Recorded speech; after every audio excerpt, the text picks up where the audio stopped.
Hello brothers and sisters, ఈరోజు మన వీడియోలో నా మిషన్ జర్నీ గురించి చెప్దాం అనుకుంటున్నానండి. ఇది నా మిషన్. నేను ఇది 10 years మా అక్క వాడింది. నేను 1500కి తీసుకున్నాను. నేనైతే మిషన్ ఎక్కడా నేర్చుకోలేదు. కొన్ని రోజులు మూల పడేశాను. మా హస్బెండ్ అత్తమన్నా ఏం పని ఉంది, నీకు ఖాళీగానే ఉంటున్నావు కదా, కుట్టుకోవాలి కదా అని అడిగేవారు. కానీ నేను కొన్ని రోజులు అలా వదిలేశాను, ఇంట్లో పనుల వల్ల, లేకపోతే కుదరక మానేశాను. తర్వాత మళ్ళీ కొన్ని రోజులు అలాగే అనేవారు, ఖాళీగా ఉంటున్నావు, డబ్బులు ఉరికినే వస్తున్నాయి, కొని పాడేసావు అని అనేవారు. నేను దానికి వంకగా మోటార్ కొనాలి.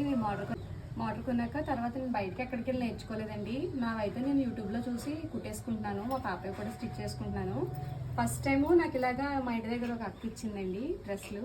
సైజ్ చేస్తున్నాను. ఇవన్నీ కుడితే ఒక 100 రూపీస్ రావచ్చు. నాకు చాలా సంతోషంగా ఉందండి బయట వాళ్ళే తీసుకోవటం వలన. నా మిషన్ జర్నీ, నా బిజినెస్ ఇలాగా స్టార్ట్ అవ్వాలని నన్ను అందరూ బ్లెస్ చేయండి. వాళ్ళు కూడా మీ హస్బెండ్ అలాగే అంటారా అయితే కామెంట్లో చెప్పండి. మన వీడియో నచ్చితే లైక్ చేయండి, షేర్ చేయండి, ప్లీజ్ సబ్స్క్రైబ్ చేయండి.